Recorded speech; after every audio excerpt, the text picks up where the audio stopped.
Sejauh pengamatan saya, tampilan-tampilan sastra di kanal-kanal media sosial itu hampir semuanya itu individual.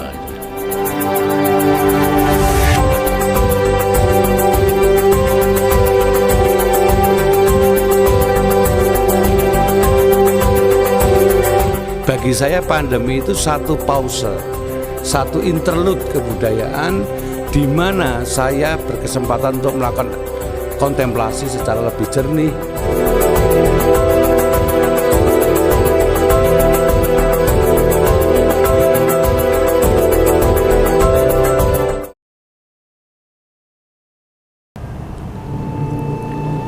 Setangkai mawar mencari rindu di bola matamu.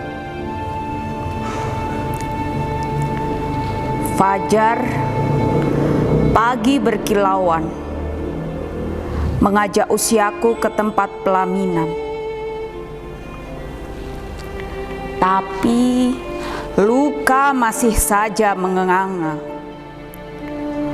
Walau senja telah turun dan tenggelam di balik rambutmu yang hitam.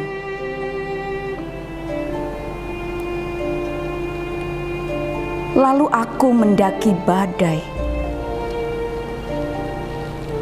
tergulung ombak ke dasar lautan, sampai jiwaku berkerak menunggu cintamu dalam kesurupan.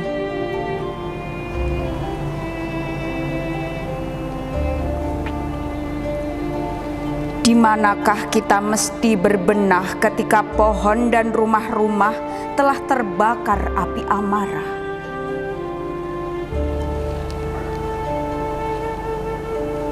Maka biarkan angin itu berlalu, menerbangkan pasir dan debu-debu dari pelupuk matamu yang ungu hingga bulan kembali purnama.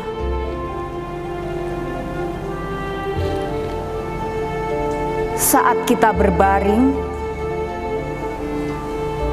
di tengah malam, membungkus luka dalam ikatan,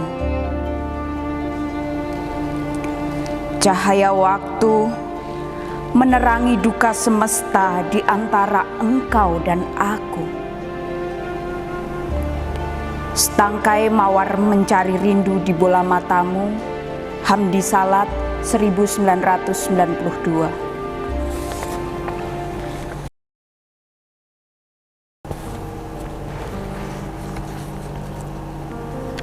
Kembali aku dalam kerinduan menapaki jejak cahaya di sisi bulan dan bintang. Masihkah engkau bertanya pada senja tentang badai dan ombak di samudra biru? Sedang cakrawala kian menjauh dari bening bola matamu. Dan ketika samudra telah berpindah ke dalam ruh, kemanakah bahtera cinta itu hendak berlabuh?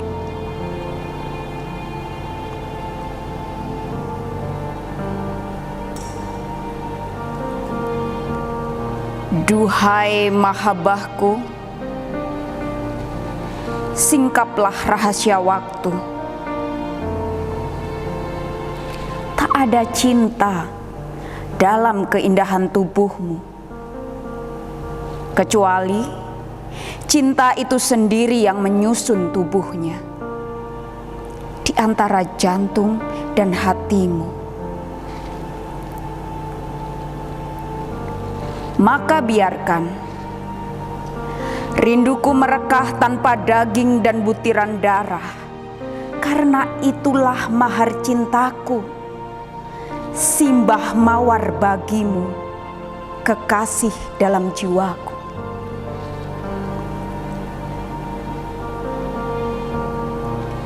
Jikapun engkau masih mencari resahku dan bertanya tentang silsilah kelahiranku, bakar saja keindahan tubuhmu di atas api tungku semesta,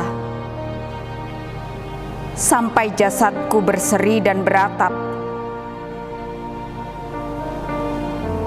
lalu kembali menjadi debu dan senyap di palung rindumu. Telah kutaburkan 1000 bunga agar jiwaku tetap setia di taman cintamu selamanya. Kembali dalam kerinduan, Hamdi Salat, 2003-2004. Mayat mengambang di Malioboro, karya Indra Tranggono.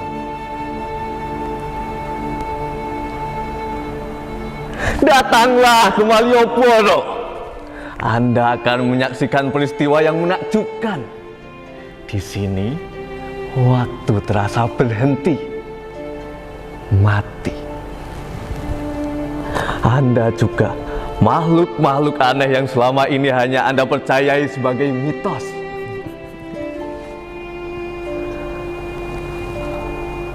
Begitu bunyi teks iklan yang terpahat di layar televisi. Huruf-huruf itu menyatu dengan gambar-gambar, dengan berbagai imaji, mengaduk perasaan, membuncahkan rasa penasaran.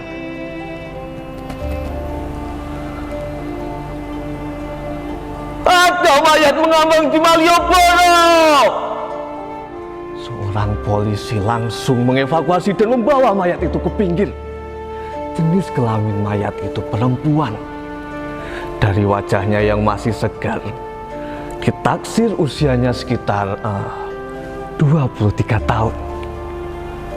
Tubuhnya langsing, kulitnya kuning, rambutnya pendek agak ikal, wajahnya manis.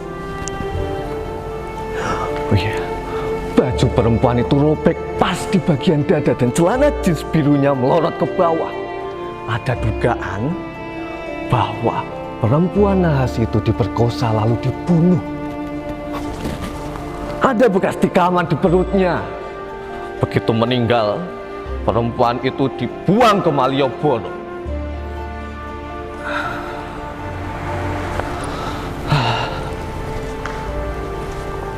Polisi mendapatkan data nama perempuan itu adalah Nancy Kusuma, karyawan sebuah panti hiburan karaoke. Ia berasal dari Wonosari, Gunung Kidul. Malioboro bukan nama jalan, tapi nama danau. Danau yang begitu luas dan dalam. 10 sungai menggenangi danau itu, masih ditambah ratusan mata air. Jika air sedang jernih, maka bisa dilihat beberapa bangunan yang masih berdiri di dasar danau itu. Ada hotel-hotel bertingkat, deretan rumah toko, bangunan bergaya kolonial yang dulu pernah difungsikan menjadi pusat kegiatan Dewan Perwakilan Rakyat Daerah.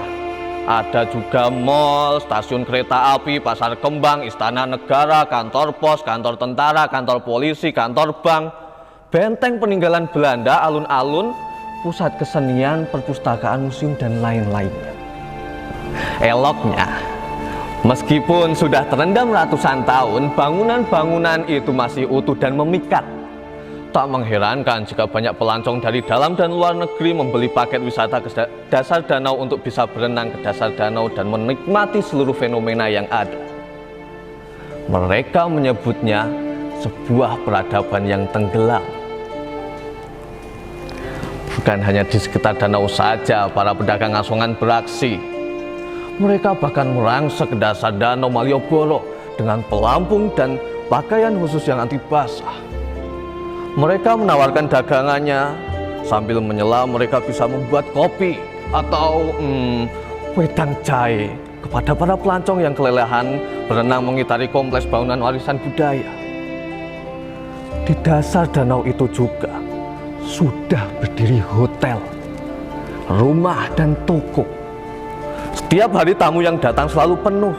Namun, sejak ada mayat mengambang di Malioboro, jumlah pengunjung merosot jauh. Apalagi ketika jumlah mayat mengambang semakin banyak, Malioboro pun berubah menjadi danau sepi dan menakutkan.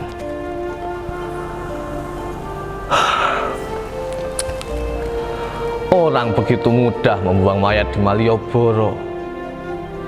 Mereka percaya mayat-mayat itu akan langsung lenyap karena dimakan genderuwo toyo. Raksasa tinggi besar, berkulit hitam, berbulu kasar, bermata merah, dan bertaring panjang. Genderuwo toyo tidak setiap saat mau muncul ke permukaan. Ia baru mau muncul ketika ada mayat mengambang. Mayat itu langsung diterkam dan dibawanya ke dasar danau.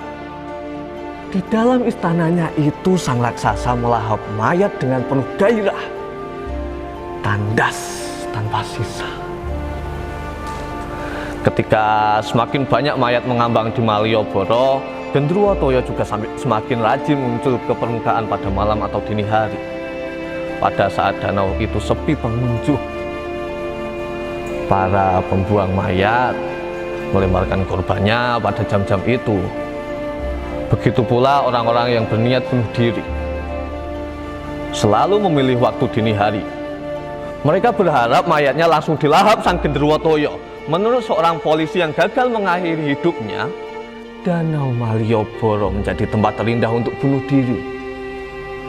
Ada semacam kekuatan magis yang mendorong mereka mengakhiri hidup dengan cara menenggelamkan diri ke danau.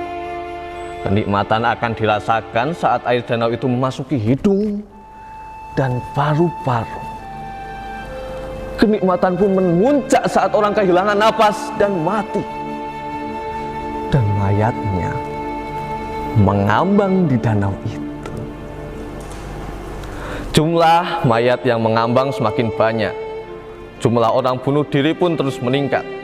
Pemerintah desa Kota Zoja pun gerah. Dengan melibatkan banyak pakar lintas bidang, berbagai program pun dilaksanakan, misalnya menangkap dan menghukum para pembunuh dan pembuang mayat. Umumnya mereka mengaku tidak secara sadar melakukan pemerkosaan dan pembunuhan. Seperti ada kekuatan aneh yang mendorong mereka berbuat nekat. Pemerintah daerah pun mengupayakan dialog dan negosiasi dengan genderuwo toyo. Puluhan paranormal terpilih dikerahkan. Masing-masing mendapatkan tugas. Ada yang berdoa membersihkan danau itu, ada pula yang menemui dan merayu sang genderuwo untuk tidak mengganggu. Namun, bukan penaklukan atas genderuwo yang didapat, tapi puluhan paranormal itu justru terlempar ke danau dan jadi santapan genderuwo toyo. Sejak saat itu, sering terdengar suara tawa genderuwo yang tidak keras tapi pelan, berat, dan tajam. Selain itu, pada dini hari, di atas danau itu sering terlihat orang-orang berperahu sambil tertawa-tawa. Wajahnya mereka mirip dengan perempuan-perempuan yang diperkosa dan dibunuh. Mirip juga dengan orang-orang yang bunuh diri di danau itu.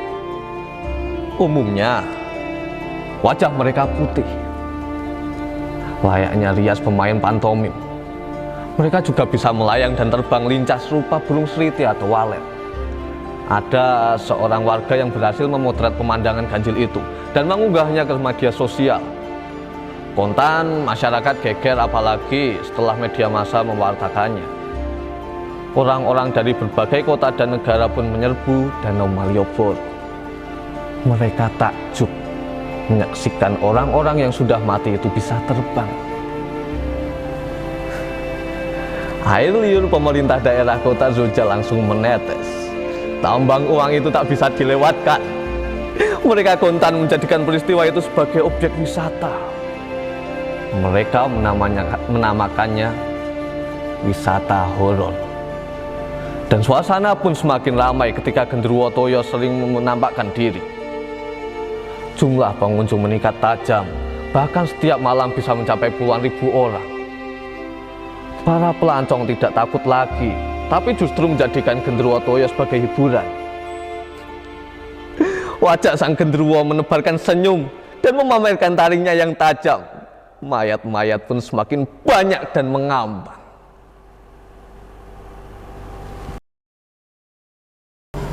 Ya, selamat berjumpa lagi dengan kami dari Studio Pertunjukan Sastra Yogyakarta atau yang biasa disebut dengan SPS Yogyakarta.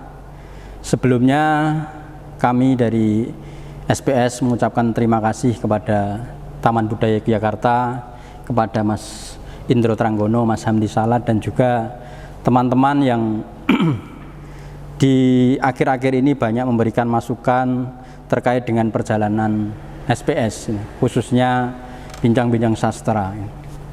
Banyak hal yang kami lakukan untuk memulai ataupun melanjutkan perjalanan bincang-bincang sastra. Awalnya di tahun 2020 kemarin, di Februari, kita menggulirkan bincang-bincang sastra pada edisi 173. Dan di Maret, April, dan selanjutnya kita sudah merencanakan itu untuk seperti biasanya melanjutkan perjalanan bincang-bincang sastra di bulan Maret, April, sampai selanjutnya. Tetapi ada peristiwa besar yang itu mempengaruhi banyak hal, yang itu ya mengakibatkan banyak dampak kepada kita semua. Di kami sendiri di SPS akhirnya memilih untuk sampai akhir tahun kemarin memilih untuk berhenti sejenak dari perjalanan sekitar 13 tahun dari BPS tahun 2005. Hampir 15 tahun kita melakukan ini, dan kemarin akhirnya setelah kita berbincang dengan teman-teman SPS, setelah kita ngobrol panjang, ya kita kudu neruske gitu. Tetapi bagaimana caranya? Akhirnya di beberapa pertemuan dengan teman-teman SPS, dengan Mas Late, Pak Mustafa, Mas Bayu, dan banyak teman, akhirnya kita sepakat untuk melanjutkan. Apalagi di tahun kemarin kami juga mendapat sebuah penghargaan dari Dinas Kebudayaan Kota Yogyakarta, juga atas inisiasi dari Mas Indro juga. SPS mendapat penghargaan, di mana itu juga menjadi salah satu ya tanggung jawab moral kami, tanggung jawab sosial kami, bahwa yang dilakukan SPS tentu tidak bisa sendirian. Makanya di edisi Bincang-Bincang Sastra di edisi 174 di bulan pertama 2021 ini, kita mengambil tajuk Suket Godhong Dadi Rowang. Ini adalah doa kami untuk melanjutkan kembali, Mas. Gitu. Jadi ya moga-moga dengan semuanya, kita doa untuk semuanya, karena memang pada masa-masa yang sulit, ya barangkali kalau orang Jawa punya tradisi mbok menowo gitu loh. Dengan kita temen bakal tinemu, kemudian mestilah gitu loh. Kalau tekan. Makanya kita berharap Suket Godhong dan Pang-Pang itu akan jadi teman kita, jadi rewang kita untuk melanjutkan perjalanan itu. Nah, inilah di BBS 174 ini dengan format agak berbeda. Karena kekuatan kita seperti kemarin itu tegur sapa, omong-omong, udut bareng, wedangan bareng. Nah, kita agak formatnya agak berbeda, agak ya seperti ini yang hari ini juga berkembang biak di mana-mana. Ini adalah momen SPS untuk jaluk sangu, golek sangu melanjutkan perjalanan, dan kita menghadirkan Mas Indro, juga menghadirkan Mas Hamdi. Kita tahu Mas Indro Tranggono adalah sosok yang banyak terlibat di banyak hal, ya menulis, ya kebudayaan, ya teater, ya film, banyak hal bisa disebut sebagai budayawan yang semoga nanti kita terus miliki bersama di Yogyakarta dan tetap menjadi paran pitakonan dari beberapa teman, terutama kami dari SPS. Juga nanti ada Mas Hamdi Salat yang bisa memberikan gambaran kira-kira juk kita itu melakukannya kepiye kira-kira, Mas, gitu. Dengan kondisi seperti ini, kita ini golek teken bantuan tongkat dari beberapa teman.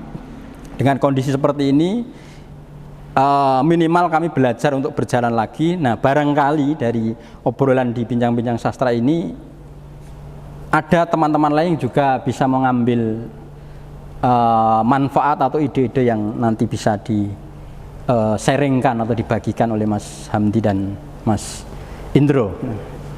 Tanpa ya pandemi. Nah, ini tongkat pandemi. Ini golek tongkat cilik-cilik. Nah, ini golek sangu kepada beliau berdua. Kita akan meneruskan dengan semangat SPS hadir dan mengalir. Kita akan mengalir dan kita pertama akan jaluk sangu atau jaluk wawasan dari Mas Indro Tranggono. Nanti barangkali monggo Mas Indro 10-15 menit untuk gagasan-gagasannya dan terutama masukannya buat kami dan barangkali bisa diambil oleh teman-teman yang ada di Jogja. Monggo Mas Indro. Yang pertama saya kira kita perlu memahami kembali keberadaan kebudayaan terkait dengan pandemi. Ya. Kita dituntut untuk meninjau ulang apa itu kerumunan, apa itu tatap muka langsung. Apakah hanya itu pola-pola pengkomunikasian sastra atau kebudayaan? Nah, corona ini memberikan pelajaran pada kita bahwa format bisa berubah, tetapi nilainya tetap harus sama. Jadi kebudayaan itu tidak bergantung pada kondisi. Dalam kondisi apapun, ada pandemi, tidak ada pandemi, ada bencana atau tidak ada bencana atau apapun, itu kebudayaan tetap jalan. Idealnya seperti itu. Kemudian yang kedua, saya kira menarik kegigihan SPS untuk terus bekerja di dalam mensosialisasikan nilai-nilai terkait dengan pewacanaan sastra maupun ekspresi, dan itu bisa menjadi sumbangan yang berarti bagi dinamika kebudayaan di Yogyakarta. Nah, ke depan saya kira kita tidak tahu apakah pandemi ini akan berakhir pada setelah vaksin atau bahkan sudah ada vaksin pun masih ada pandemi, tetapi toh sastra harus jalan terus. Maka menurut saya saatnya kita harus berpikir secara kafah lah, secara utuh. Bagaimana tidak hanya tatap muka langsung yang harus kita tekankan, tetapi juga yang online, yang daring. Yang daring. Artinya fase kita adalah sekarang memasuki satu babak baru dunia IT, dunia maya, dunia digital, di mana kita masih gagap. Ya.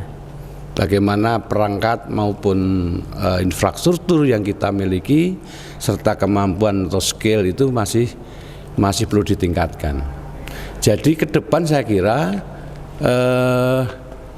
kita mulai berpikir terkait hal-hal yang mungkin serba visual, serba auditif. Saya membayangkan SPS ini akan membuat satu paket-paket seni pertunjukan yang direkam atau dihadirkan secara daring, bisa pembacaan puisi dengan teknologi tertentu, juga diolah secara kreatif menjadi pertunjukan yang itu tidak hanya dinikmati oleh masyarakat Jogja, tetapi juga dunia. Artinya benda kecil yang oleh Hamdi tadi itu sekarang menjadi maha kecil itu menjadi penting, itu sekarang ternyata malah mendorong kita untuk semakin mendunia. Mungkin juga perlu diskusi-diskusi ini diterjemahkan dalam bahasa Inggris, sehingga orang lain yang tidak paham bahasa Jawa juga bisa tahu, bahasa Indonesia bisa tahu, dan siapa tahu juga di follow up dengan jaringan-jaringan sastra di seluruh Indonesia atau bahkan di Asia atau bahkan lebih luas lagi. Jadi saya berpikir optimis dengan pandemi ini, sebenarnya ini bisa menjadi titik tolak kita untuk meloncat lebih jauh. Cuma pijakan kita yang terkait dengan teknologi, dengan media dan seterusnya itu harus kuat dulu. Begitu. Kemudian yang kedua, yang ketiga, kekuatan SPS itu menurutku tetap terletak pada komunitas-komunitas sastra yang ada dimanapun. Seperti kita tahu, semangat Jogja yang paling unik, yang paling khas adalah semangat komunal. Apa semangat komunal itu? Adalah semangat kebersamaan untuk mewujudkan cita-cita kolektif. Nah, cita-cita kolektif apa yang ingin diwujudkan adalah bagaimana wahana-wahana seperti SPS dan yang lain itu bisa menjadi medan kreatif yang mendorong orang untuk menghasilkan karya-karya yang bagus. Tradisi kita adalah tradisi komunal dan itu sudah terbukti. Kita lihat PSK, fenomena PSK, atau jauh sebelumnya mungkin Angkatan Nasah Jamin, zaman Sanggar Bambu Kirjomulyo, kemudian ada PSK Cak Nun Umbu dan seterusnya, kemudian ada Insani, Renas dan seterusnya, sampai pada generasi Mas Kandar, Mas Latif dan seterusnya tahun 2000-an. Ada kontinuitas yang terus terjadi. Itu karena apa? Spirit komunal itu tetap dipelihara. Jadi menurut saya SPS perlu memelihara spirit komunal itu. Jangan sampai meninggalkan konstituen dari sastra. Konstituen sastra. Ya. Kira-kira begitu Mas intro saya, mungkin Mas Hamdi bisa melanjutkan. Monggo. Ya, bisa disambung dengan Mas Hamdi terkait dengan barangkali gerakan-gerakan ataupun apa ya. Karena memang selama ini yang terjadi di SPS itu kan tegur sapa, kemudian ngomong-ngomong di belakang, setelah itu mereka diskusi, kemudian berkunjung ke kosannya atau ke rumahnya, kemudian menghasilkan entah proposal, entah ide, entah apa, itu yang bergulir hampir ya perjalanan dari tahun 2005 sampai 2020 itu yang terjadi. Nah, terus seperti yang dikatakan Mas Indro tadi, bahwa kita memang harus menyiapkan teknologi mental kita di dalam supaya juga orang juk nek wong bosone ya tidak euforia dengan digital, tidak euforia. Nah, itu mah orang-orang juk. Nah, mungkin Mas Hamdi punya pandangan lain atau punya apa Mas? Ya, saya kira berkaitan dengan tema suket godong tadi roang, kemudian tegur sapa dan lain-lain sebagainya itu ada catatan reflektif di dalam buku 13 tahun SPS itu ada catatan tentang keluarga sastra yang nulis saya sendiri. Di situ bahwa Yogyakarta itu sudah teruji bahwa kehidupan komunitas itu sudah teruji dan kemudian menjadi bagian penting dari karakter proses kreatif sastraan di Yogyakarta yang kemudian membedakan dengan kota-kota yang lain itu. Nah, masalahnya sekarang ini di musim pandemi ini tantangannya itu justru di sini ini. Tantangan pentingnya di sini karena satu apa yang kita sebut dengan media sosial, dunia maya, dunia virtual, dunia digital, internet dan lain sebagainya itu kalau kita lihat sepenuhnya itu menawarkan ruang seluas-luasnya untuk tampilnya individu. Artinya di situ individu itu harus tampil sehingga apa yang disebut komunitas ini bisa hilang. Dan ini tantangan utama pergerakan sastra di Yogyakarta.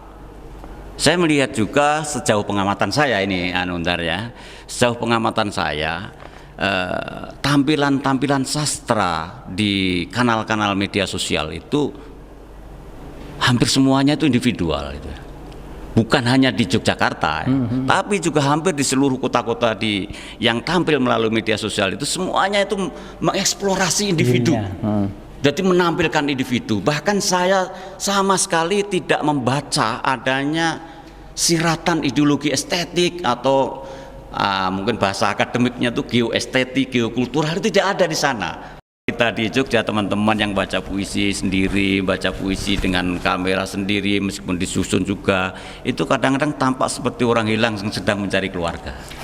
Itu salah satu tantangannya. Karena itu kita perlu menemukan konsep-konsep baru kegiatan sastra yang tetap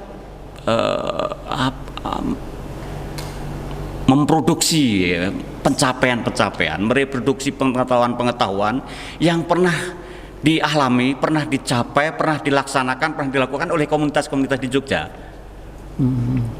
Artinya kita menampilkan di media sosial itu adalah pencapaian-pencapaian komunitas, itu sangat penting itu. Karena itu kalau Ya, dan tentu saja dari seperti yang disampaikan oleh Mas Indra tadi, memerlukan perangkat-perangkat yang ya yang sesuai lah gitu, yang mendukung, perangkat-perangkat yang, tapi yang jelas memerlukan konsep. Dari pengamatan saya ya di dunia digital, di acara-acara sastra, baik yang Zoom, baca puisi, pentas, kemudian dan lain sebagainya, itu saya tidak melihat adanya konsep baru yang memang sengaja diciptakan untuk masuk ke dalam dunia digital yang di musim pandemi ini. Mereka rata-rata penampilan biasa sehari-hari yang kemudian direkam, kemudian ditampilkan. Betul. Ada beberapa misalnya ada teman-teman di Rio ya, itu salah satu yang saya amati juga, dia terus mengekspos kegiatan-kegiatan komunitas yang memang dibentuknya pada zaman pandemi gitu ya, ASRI itu ya, Asosiasi Seniman Rio. Dan dia itu diekspos secara komunal, sehingga kalau kita lihat itu tidak ada individu di sana itu. Individu itu ya biasa disebutkan biasa saja, tetapi dia intinya ingin menampilkan komunitas. Nah, saya belum melihat tampilan-tampilan komunitas ini, tampilan-tampilan yang bersama, yang diolah secara bersama ini, khususnya di Yogyakarta, saya belum lihat kemunculan ini, sehingga perlu ya memang tadi itu ya, masalahnya pandemi, komunitas itu berkerumun dan lain sebagainya, tapi menurut saya yang paling penting adalah mereproduksi kembali pencapaian-pencapaian, pengetahuan-pengetahuan yang dihasilkan selama ini. Salah satu contohnya misalnya mungkin di acara-acara ke depan, bincang-bincang sastra juga perlu menampilkan apa sih sebenarnya SPS ini sudah 15 tahun ini, apa yang dicapai, yang pernah diraih, yang pernah diolah di dalam konteks studio pertunjukan sastra ini apa, dan itu perlu kita sampaikan. Nah, kalau misalnya acaranya nanti berlanjut terus-menerus seperti ini, nanti kita juga sebenarnya sedang diserang oleh individualitas media sosial itu, gitu. Karena sosial media, kanal itu hampir semuanya itu menyerang sistem kekeluargaan lah gampangan itu. Sistem perseduluran, sistem suket godong, dari ruang dan lain sebagainya itu, tegur sapa itu hampir semuanya dirasuki oleh individualisme dunia digital itu. Karena itu semakin orang memiliki perangkat, memiliki fasilitas-fasilitas yang memadai, semakin eksis lah individu itu. Karena itu kita lihat tampilan-tampilan itu hampir sepenuhnya itu mandiri, sendiri. Kita tidak melihat misalnya ada komunitas-komunitas di belakangnya, kita tidak melihat itu. Misalnya ada penampilan teman kita di Jogja tampil baca puisi, dan selain individual, serangan karakter yang lainnya adalah temporal. Jadi dia itu ingin menampilkan sastra itu saat itu aja, 2 kali, 3 kali, habis itu selesai, ditinggal lagi. Temporal dan individual ini yang sekarang sedang menyerang kita melalui dunia digital ini. Nah, karena itu ada mungkin istilah ini, mungkin ya istilah saya aja itu, post literer itu, pasca sastra. Jadi memperdayakan karya-karya sastra yang sudah ada dalam konsep yang baru. Kalau Mas Indra tadi menampilkan pertunjukan-pertunjukan sastra, tetapi menurut saya pertunjukan-pertunjukan sastra saat ini di musim pandemi ini, di musim digital ini harus menggunakan konsep baru yang memang betul-betul menyesuaikan dengan digital, format digital, baik teknologinya, baik sistemnya. Bahkan saya mengamati pertunjukan-pertunjukan ketoprak misalnya, sebagian itu pertunjukan biasa yang direkam, padahal mestinya lampu, kostum, kemudian make up, sekarang itu kan menyesuaikan. Jadi mirip-mirip dunia film sebenarnya. Ini kalau pertunjukan sastra pun kalau misalnya mengarah ke konsep itu, ada misalnya pembacaan puisi mesti ada skenarionya. Pembacaan ini model pertunjukan sastra kemungkinan ada skenarionya, kemudian ada konsep-konsep artistiknya dan lain sebagainya itu. Dan semakin kreatif sebenarnya kita punya peluang yang banyak untuk mengolah itu ya. Artinya alam juga menyediakan fasilitas yang sangat luas ya untuk kita eksplorasi sebagai bagian dari konsep pertunjukan itu. Misalnya ada satu pertunjukan pembacaan puisi direkam menyeberang sungai, kemudian di pinggir hutan. Yang dibaca itu adalah puisi-puisi yang berkaitan dengan alam, itu juga sangat menarik. Puisi-puisi yang berkaitan dengan pasar bisa dibaca di situasi pasar dan lain sebagainya, dan itu sebenarnya semakin kita canggih sebenarnya alat itu tidak perlu banyak-banyak gitu. Yang mahal mungkin editingnya itu.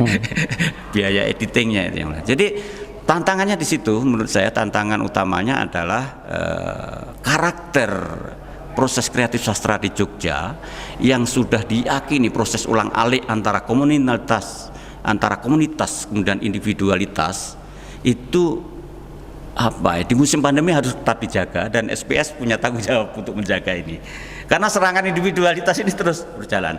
Jadi yang saya maksudkan proses ulang alik itu adalah tokoh-tokoh yang dikenal sebagai pelaku seni, sebagai tokoh sastra, mendirikan komunitas dan kemudian melahirkan individu, melahirkan tokoh lagi.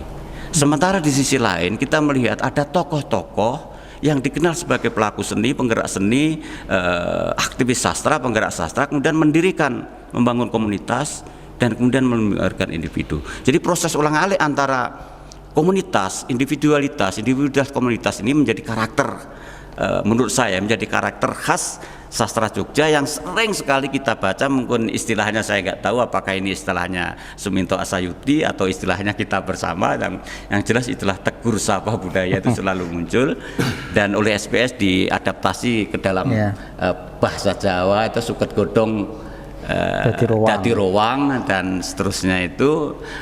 Tapi saya kira esensinya sama, bahwa sistem paseduluran, kemudian proses kreatif dalam konteks persaudaraan, dan kemudian proses ulang alik antara individualitas dan komunitas ini harus tetap berlangsung, dan itu SPS punya tanggung jawab, atau bukan SPS saja, kita semua punya tanggung jawab untuk menjaga itu, sehingga setelah pandemi ini selesai jangan sampai model proses kreatif sastra di Jogja itu seperti kota-kota lain yang tampil itu semuanya individu tanpa ada komunitas, tidak menampakkan esensi komunitasnya, tidak ada pencapaian-pencapaian yang diraih secara bersama di dalam sebuah komunitas. Itu juga sangat penting untuk sekarang untuk kita publikasikan. Mungkin malah menurut saya waktunya sekarang ini mereproduksi pencapaian dan kemudian kita sampaikan kepada masyarakat publik gitu ya. Itu sehingga istilah new normal itu menurut saya sastra dan seni itu sebenarnya selalu new normal gitu ya. Selalu meminta kita untuk mengapresiasi, untuk menerima, untuk menghargai sesuatu yang baru dan terus-menerus baru. Dan di musim pandemi ini menurut saya nanti meskipun musim pandemi ini selesai, apa yang kita sebut dengan pandemi digital itu akan tetap berlangsung. Artinya kita tidak bisa berubah gitu loh. Misalnya nanti pandemi ini selesai, yang digital ini kemudian hilang, itu tidak. Jadi itu tetap ada, dan karena itu memerlukan konsep-konsep baru. Dan saya kira ada beberapa kelompok-kelompok ya dari Bandung, dari Jakarta yang satu proses semacam mungkin mini teater merekam proses kreatif teater dalam sebuah ruang dan kemudian diedit di dalam konteks digital. Itu saya kira itu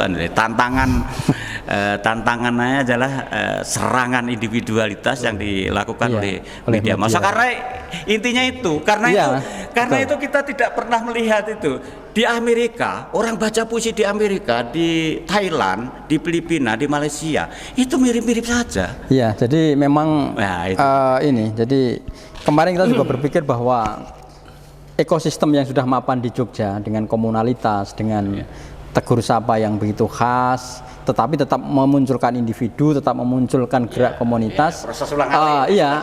Di era pandemi itu benar-benar menurut kami ya mengalami satu retakan yang atau satu gempa yang sangat besar gitu. Sehingga kami pun belajar bermetamorfosis ketika 8 bulan kami tidak melakukan apa-apa, dalam arti barangkali mungkin tidak memunculkan apa-apa di media sosial atau media yang lain. Di situ sebenarnya kami berpikir metamorfosisnya kita komunitas SPS itu seperti apa. Nah, salah satu wujudnya ya barangkali masih seperti ini, tetapi ketika Mas Indro, Mas Hamdi tadi memunculkan memang ada kesempatan yang luas seperti yang dikatakan Mas Indro untuk kita hadir mendunia barangkali, tetapi ya tadi PR-nya tadi orang waton Ini, itu. Mas, Nah, saya kira gini, Mas. Mas Indro. Apa yang digelisahkan Bung Hamdi itu kan sebenarnya otentisitas. Satu hal yang paling otentik dari kita, dari masyarakat kita itu sekarang terancam, Ya. tergerus oleh pragmatisme, mentalitas instan, Betul. yang serba dadaan dan seterusnya. Nah, SPS itu bisa berfungsi menjadi dua hal menurut saya di dalam konteks menjaga otentisitas publik. Yang pertama, dia menjadi laboratorium nilai yang memproduksi atau mereproduksi nilai-nilai kepada publik. Jadi problemnya adalah pada pengkayaan cara pandang, pengkayaan cara berpikir, intelektualitas, ketajaman imajinasi dan seterusnya. Kemudian yang kedua, dia berfungsi sebagai wahana representasi dari karya-karya yang muncul. Ya. Nah, dalam konteks yang pertama itu lebih pada software, Ya, betul. software manusia pelaku sastranya. Adapun yang kedua itu lebih pada output kulturalnya, kultural seninya. Nah, pada fase kedua ini ketika kita berhadapan dengan dunia teknologi yang canggih, masyarakat itu harus bisa berpikir auditif dan visual. Saya membayangkan misalnya dalam konteks pembicaraan kita, dalam editing nanti ada insert. Bukan hanya saya ngomong doang, tetapi saya bisa omongan saya itu menjadi OS of sound, gambarnya adalah dokumentasi dari apa yang sudah dilakukan oleh SPS. Itu yang saya sebut berpikir visual. Mungkin ada pembacaan puisi dikutip, mungkin acara-acara rekaman itu diputar gitu loh, Mas. Sehingga informasi yang muncul secara lisan ini bisa jumbuh dengan data-data yang terkait dengan SPS secara visual gitu loh. Begitu pula kita kalau ngomong seni pertunjukan di masa digital ini memang mau tidak mau harus berdisiplin bagaimana kita secara sinematografi harus bisa. Misalnya kita menerjemahkan cerpen Kuntowijoyo Anjing-anjing menyerbu kuburan. Itu bisa dibuat satu dramatisasi yang mungkin lokasinya bisa tidak mesti di panggung, tetapi mungkin bisa di lokasi di sebuah kuburan kecil misalnya. Kebetulan saya menjadi kurator film Danais. Cerpen itu sudah dipilih. Dan saya sudah baca skenarionya, bagus. Artinya kalau ini nanti diputer, teks sastra Pak Kunto itu mewujud menjadi satu hal yang konkret, yang bisa dikenali tokoh yang menggali makam itu kayak apa, karakternya dan seterusnya. Ini saya kira satu alih wahana dari teks sastra ke dalam film sinema. Nah, SPS sekarang pertanyaannya mau kemana? Apakah juga ada divisi film, divisi pemanggungan, divisi mungkin rekaman radio dan seterusnya? Konkretnya kan begitu. Betul. Pemanggungan misalnya misalnya gini, Mas, pemanggungan itu bisa di-create satu pertunjukan yang memang betul-betul disiapkan. Saya membuat satu dramatisasi atau pembacaan naskah drama misalnya, itu butuh 3 bulan, Mas. Prosesnya. Podo, hampir sama dengan persiapan teater. Karena saya pengen mendapatkan soul-nya, jiwanya itu, sehingga dihadirkan juga indah. Nah, saya pikir proses panjang ini saya pikir penting, yang perlu dicoba. Menurut saya mungkin SPS juga bisa bekerja sama dengan para aktor, dengan para penulis skenario dan seterusnya. Artinya peluang kemungkinan bagi SPS untuk ke depan ini sebagai salah satu agen kebudayaan terpenting di Jogja itu sangat mungkin bisa dilakukan gitu loh. Tapi ki ojo ngomong dana sih ya. Dana itu iso ketemu dhewe.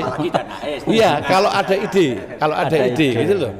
Artinya saya keteringat omongannya Garin, kalau idemu tinggi maka biayamu rendah. Ide tinggi itu bukan hanya dalam secara kreatif, tetapi juga ide bagaimana mewujudkan jaringan, modal sosial dan seterusnya gitu loh Mas. Keterampilan. Ternyata misalnya gini, kamu kerjasama dengan mahasiswa yang kuliah di dunia broadcast, kan beda.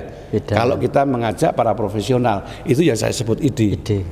Ide yang terkait dengan modal sosial, kan gitu. Ada yang disebut ide yang berkait dengan modal kultural. Itu soal teks, soal macam-macam, soal keseniannya, estetikanya dan seterusnya. Lalu ide yang terkait dengan teknologi, bisa dengan lembaga-lembaga atau usaha-usaha lain yang bisa kita kerjasama. Jadi menurutku SPS ini semakin ke depan semakin memiliki nilai strategis kalau dia bisa menjawab tantangan-tantangan yang seperti saya katakan tadi. Muaranya apa sih? Pertama merawat tadi kebersamaan, semangat karakter Jogja lah yang selalu ingin menciptakan situasi yang kolektif serta kolektif komunal dan itu penting. Kedua adalah itu tadi mengasah otentisitas manusia. Ini yang hilang. Karena apa? Digitalisasi, dunia ekonomi dan seterusnya itu kan makin menjauhkan. Manusia itu hanya dipahami menjadi dua hal. Satu mulutnya, dua kelaminnya. Kan gitu. Iya tuh kalau kita nonton di TV ya, apa itu? Kan begitu. Itu. Tetapi tidak pikirannya, tidak hatinya. Kebudayaan mengurusi itu. Saya kira mengurusi dunia pikiran, dunia perasaan maupun dunia batin. Kira-kira begitu Mas Hamdi. Terima kasih. Mas Indro, menarik bahwa bagaimana terus menjaga otentisitas diri manusia di tengah kepungan. Ya, memang hari ini kita merasakan betul bahwa kepungan itu benar-benar dahsyat gitu. Sehingga ini kami pun merasakan bahwa ya pengalaman kecil SP itu sebenarnya menjadi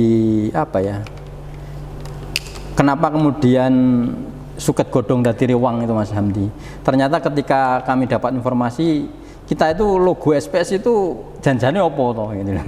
Ternyata konon dari si pembuat logo itu ternyata itu rumput Mas. Oh, suket godong. Nah, rumput itu kemudian mengingatkan saya karena lincip itu kayak suket dom-doman. Kalau bahasanya Mas Iman Suwargi itu kala kanji itu. Akhirnya yang kemudian kami ugemi sementara ini sebagai salah satu bagian kecil dari komunitas di Jogja, ya SPS itu bergerak seperti dom-doman itu. Ide-ide kecil ini barangkali nyangkut ke siapa yang itu akan dikembangkan. Karena terus terang dari perjalanan sebelumnya banyak hal yang harus pengen dikejar, misalkan sebagai laboratorium sastra, laboratorium pertunjukan sastra, studio itu beban studio, nama itu pun juga sempat menjadi perbincangan dan pemikiran kita yang ada di SPS itu. Jenenge studio, orang duwe studio, nanti alat. Laboratorium tidak ada perangkat. Ketika ditanya lah sekretariatnya yang gini kan gitu. Nah, itu sebagai entah itu sebuah apologi atau apa, tapi yang terjadi seperti itu. Akhirnya sampai hari ini karena memang kita terbatas sekali, sumber daya terbatas, akhirnya bagaimana kita belajar pada kala kanji untuk menelusupkan ide-ide yang usul boleh Mas. Monggo Mas, usul. Pentingnya SPS merekrut relawan-relawan muda. Jadi Mas Latif, Mas Kandar dan seterusnya iki menurutku tinggal menjadi supervisor. Yang bergerak itu anak-anak muda Mas. Sebagaimana dulu ketika saya masih muda, saya nyantrik pada Cak Nun dan kawan-kawan itu gitu loh. Cak Nun punya gagasan apa, kamu jadi PO, kamu jadi apa. Ternyata ada transfer pengetahuan sekaligus kaderisasi. Itu saya rasakan dan saya alami gitu loh.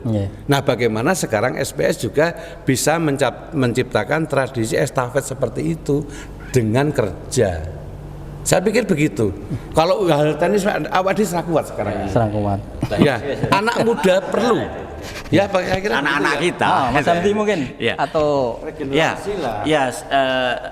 ya dari pembicaraan kita ini, kalau kita baca secara utuh ya, secara keseluruhan itu kan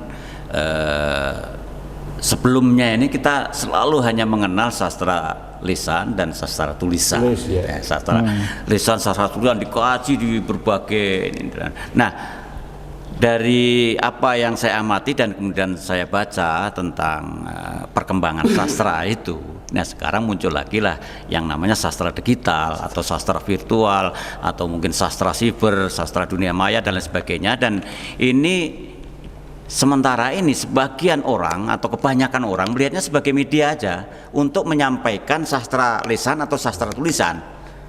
Tapi dalam kenyataannya, dalam perbincangan mutakhir itu, ini sudah melahirkan teori-teori tentang sastra digital.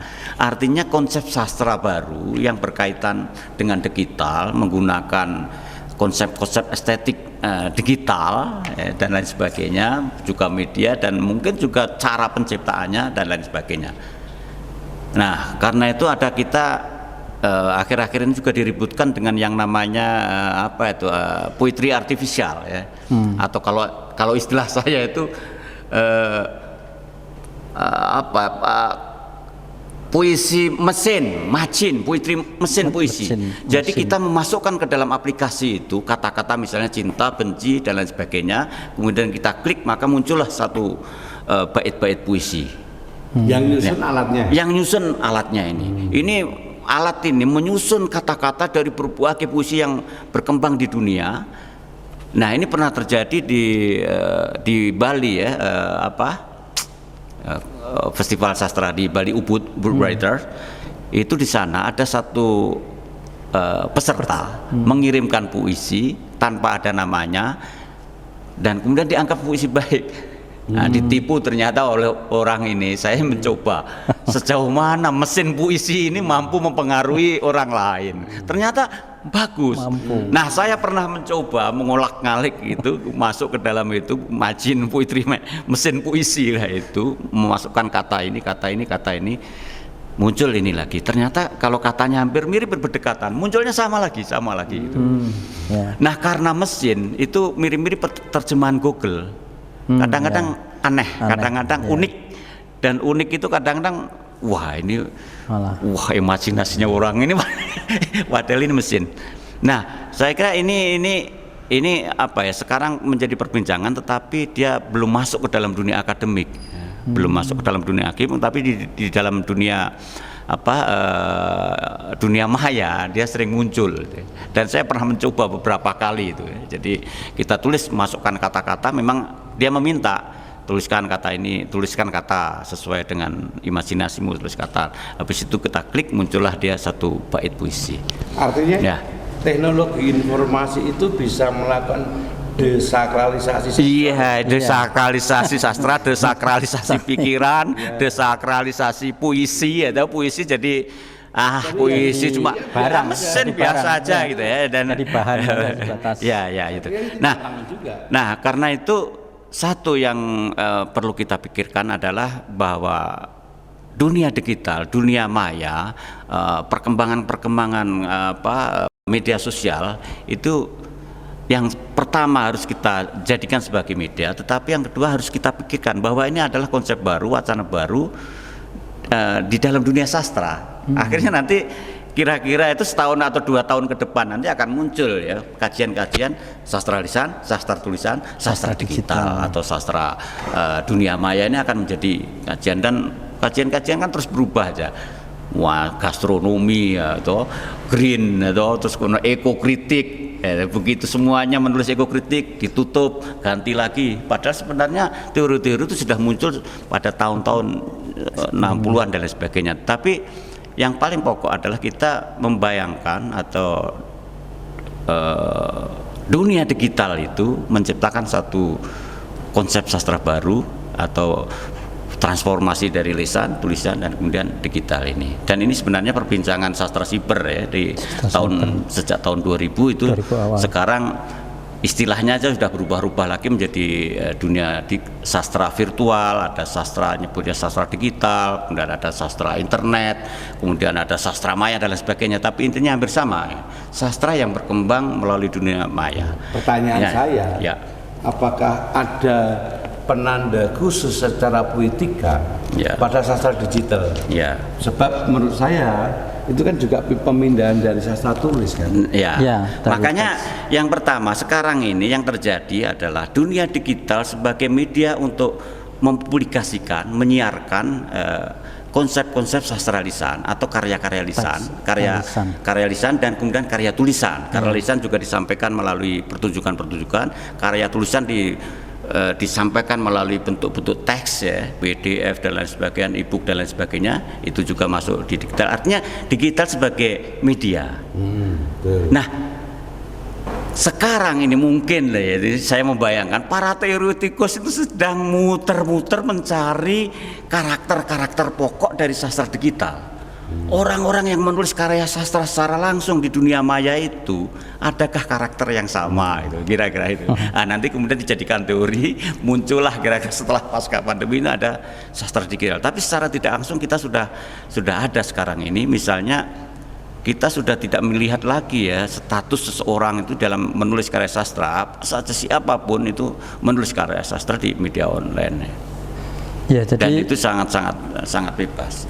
Di sisi lain, misalkan di dunia buku, di dunia karya-karya yang kemudian buku-buku teks pun sebenarnya juga sisi lain mengalami satu perubahan yang cukup signifikan. Artinya hari ini di Jogja juga berkembang gerakan-gerakan anak muda itu memasarkan buku online itu benar-benar melimpah. Itu sisi lain. Nah, hanya saja kadang-kadang tadi Mas, kalau konteksnya kemudian konteks ekonomi, konteks dagang itu yang bagi kami yang memang agak kita harus terus memasukkan bahwa karya sastra bukan sebatas atau berhenti pada transaksi komoditi. Karena mau tidak mau hari ini jujur, nyaris semua mahasiswa yang misalkan selesai kuliah jadi dodol online. Entah buku, entah apa, misalkan khusus buku sastra harus nanti karena buku sastra kurang ya tetap jikuk buku yang lain. Dodol kuliner. Ini penting ya, beberapa kali saya sampaikan di forum juga ke beberapa mahasiswa tentang, karena saya pernah 15 tahun mengajar proses kreatif menulis creative writing itu. Jadi kesalahan utama salah satunya itu para pemateri, para penulis-penulis yang mengajarkan dunia penulis itu tidak melihat kenyataan. Dalam kenyataannya, workshop penulisan, akademi penulisan di kampus itu mengajarkan sastra itu dengan cara yang martabatnya tinggi itu.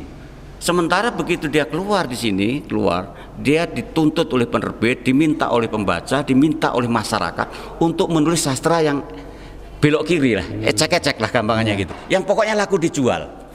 Nah, ini sebenarnya masalah. Nah, kita ini belum pernah punya suatu lembaga atau bahkan individu mengajarkan supaya menulis buku sebagai bagian dari industri kreatif. Nah, ini masalahnya, kita sering ini khusus serius-serius. Terakhir saya mendapat info bahwa bahkan dengan kemudahan penerbitan buku, konon nilai buku di para penulis, di dosen-dosen itu sekarang dalam tanda kutip tidak berharga, Mas. Yang berharga adalah ketika masuk ke jurnal-jurnal internasional. Hari ini buku yang dulu dinilai itu ada kebijakan yang seakan-akan gebiahu nek buku saya ini mergo gampang nerbitke. Hari ini seperti itu. Kemarin saya ngobrol dengan teman di UGM. Makanya ada istilah Scopus, ada. Nah, bobotnya berkurang drastis, Mas. Jadi agak susah juga. Sisi lain sebenarnya kita pengen buku tetap menjadi bagian dari dalam tanda kutip publikasi tadi. Sisi lain di kampus, kalau kita berbicara tentang kampus, di sisi lain ya terjadi seperti itu gitu. Karena konon kabarnya Pak Faruk pun juga menolak itu, bahwa Yuraisong ini apa-apa kemudian hanya jurnal internasional yang dinilai. Yang namanya Scopus, itu harus itu yang kemudian itu menjadi poin besar gitu. Model-model. Karena tadi memang ada gelombang gelombang bagaimana gampangnya nerbitke buku. Itu berimbas pada kebijakan di tingkat perguruan tinggi seperti gampangnya itu. menerbitkan buku dan mengurus ISBN. Nah, sekarang dengan membeludaknya gelombang pertunjukan sastra atau visual atau virtual itu tadi, apa yang kira-kira ya selain tadi bahwa tetap membangun intensititas, tetap memperkuat teknologi internal, karena hari ini yang terjadi kan teknologi eksternal begitu kuat, internal kita tidak siap, ternyata yang terjadi adalah banyak. Yang saya belum melihat dan juga membaca dari hasil itu, konsep-konsep pertunjukan sastra atau konsep-konsep pertunjukan seni lah itu yang betul-betul dikonsep sebagai karya di dunia digital. Artinya masih sebagian hampir 99% itu pertunjukan pada umumnya direkam dan disiarkan. Jadi dunia digital, dunia virtual itu menjadi media. Hanya memindahkan. Hanya pemindahan. Nah, yang menemukan konsep baru yang menyatukan konsep estetika sebelum pandemi atau dalam hari-hari biasa pada musim sebelum pandemi dengan konsep yang selama musim pandemi yang kemudian kita sebut sekaligus juga di dalamnya pandemi digital gitu ya. Karena sebenarnya kan juga pandemi digital, semua orang diserang digital, siapapun kemudian tampil secara mandiri di dalam dunia digital itu, dunia digital. Jadi konsepnya ya kita perlu memikirkan ini.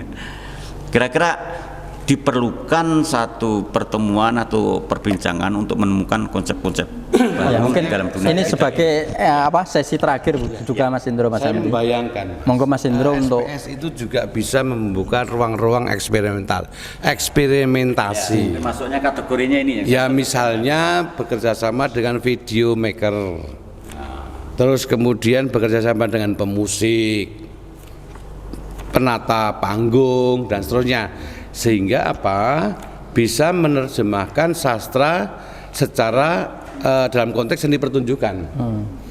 Bagaimana pendekatan seorang video maker terhadap teks itu? pertunjukan virtual maksudnya ini. Kalau yang pertunjukan panggung kan sudah ketemu yang virtual misalnya atau gabungan.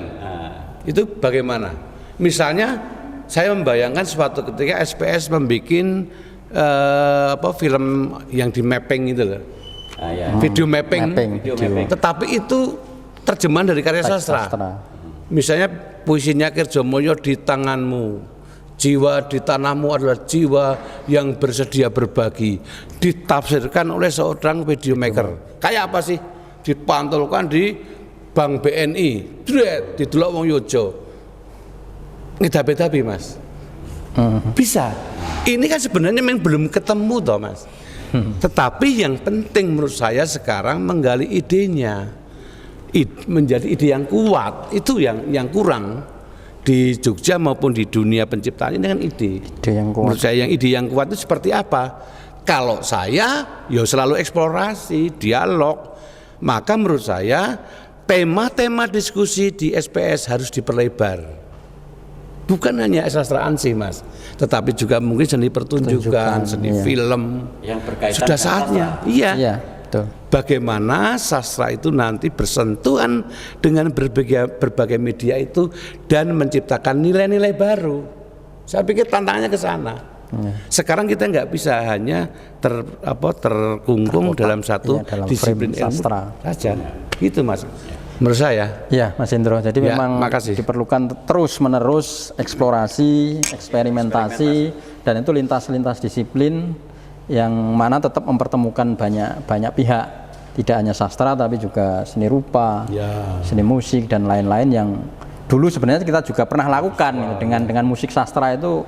SPS mencoba melibatkan banyak pihak ya, karena juga waktu terbatas di bincang-bincang sastra edisi ke-174 ini. Jadi edisi ini menjadi terusan atau lanjutan dari bulan Februari tahun 2020 kemarin di 173, dan sebagaimana tema kita adalah Suket Godhong Dadi Rowang, ya harapannya tidak hanya pada sastra atau komunitas ini, tetapi Suket Godhong Dadi Rowang ini juga membantu kita, terutama kita yang mengalami banyak hal, terutama pandemi yang menyerang banyak sisi gitu.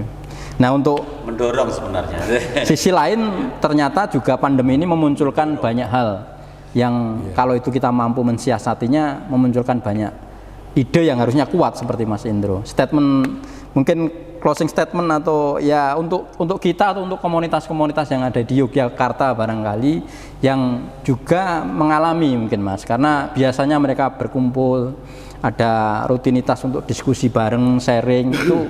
Nah, ada semacam ya pesan, message dari Mas Hamdi dan Mas Indro untuk saya gini Mas. Saya termasuk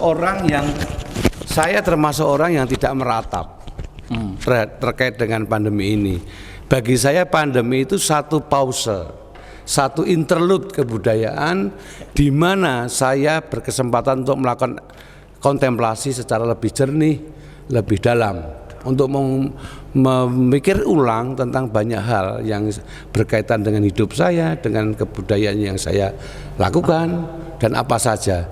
Jadi ke depan saya pikir ini bisa menjadi modal kultural, renungan-renungan itu bisa menjadi modal kultural untuk memasuki dunia normal baru tadi yang lebih mungkin tantangannya jauh lebih berat.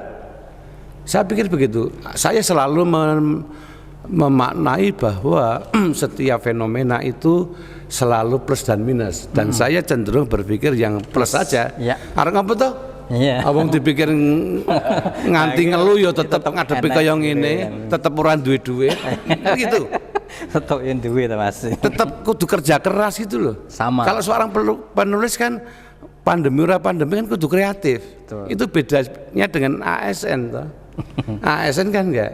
Jadi nek konco-koncoke berpikir arep dadi penulis, berpikirlah 1000 kali. Abot karena harus melahirkan ide-ide baru itu loh. Iya. Saya pikir tantangan kemanusiaan kita di situ, tapi justru karena itu kita menjadi merasa lebih hidup, kan begitu. Jadi menurut saya pandemi ini tidak harus diratapi, tetapi harus disikapi secara kreatif. Betul. Karena itu satu interlude kebudayaan yang penting untuk membuka ruang-ruang kontemplasi. Ya. Mas Hamdi. Ya, kalau saya terutama kepada teman-teman sastra khususnya di Yogyakarta itu bahwa musim pandemi ini banyak orang menganggapnya sebagai membatasi, mengungkung dan kemudian mendiskreditkan, mengkooptasi bahkan atau mengurung orang gitu. Tapi di sisi lain seperti Mas Hendra juga itu saya malah berpikir lain, mendorong sepenuhnya kepada individu-individu, kepada komunitas-komunitas untuk melakukan satu proses kreatif yang lebih dari apa yang sebelum pandemi.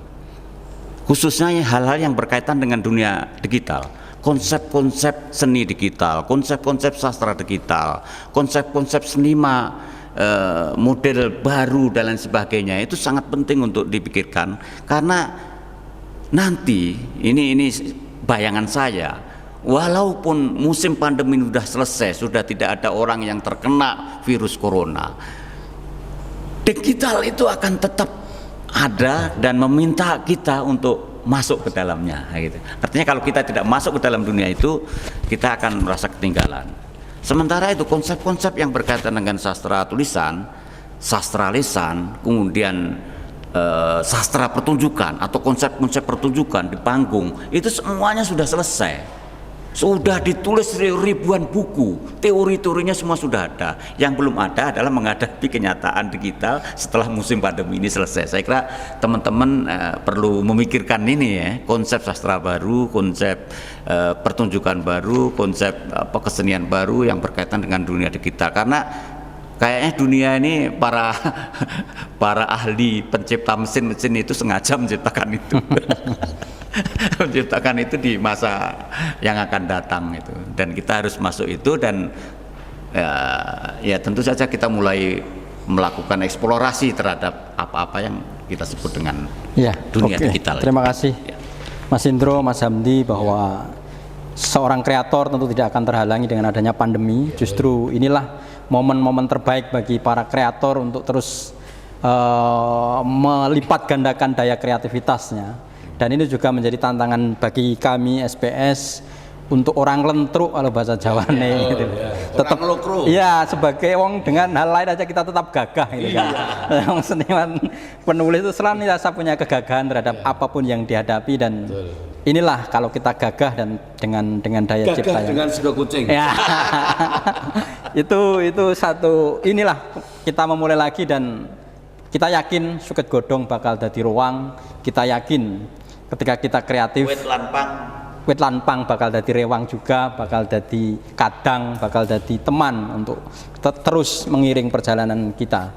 Sekali lagi terima kasih kepada Mas Indra Tranggono, Mas Hamdi Salat yang sudah berkenan nyangoni kami untuk meneruskan laku dari perjalanan Bincang-Bincang Sastra edisi ini, dan teman-teman yang nanti silahkan mengikuti barangkali kelanjutan dari perbincangan di Bincang-Bincang Sastra, Studio Perbincangan Sastra. Matur nuwun, sekian dari kami. Terima kasih Taman Budaya Yogyakarta yang menyediakan ruang dan semuanya teman-teman segenap panitia dari Bincang-Bincang Sastra edisi ke-174 Suket Godong dadi ruang. Matur nuwun. Assalamualaikum warahmatullahi wabarakatuh. Waalaikumsalam warahmatullahi wabarakatuh. Salam prokes. SPS. Yes.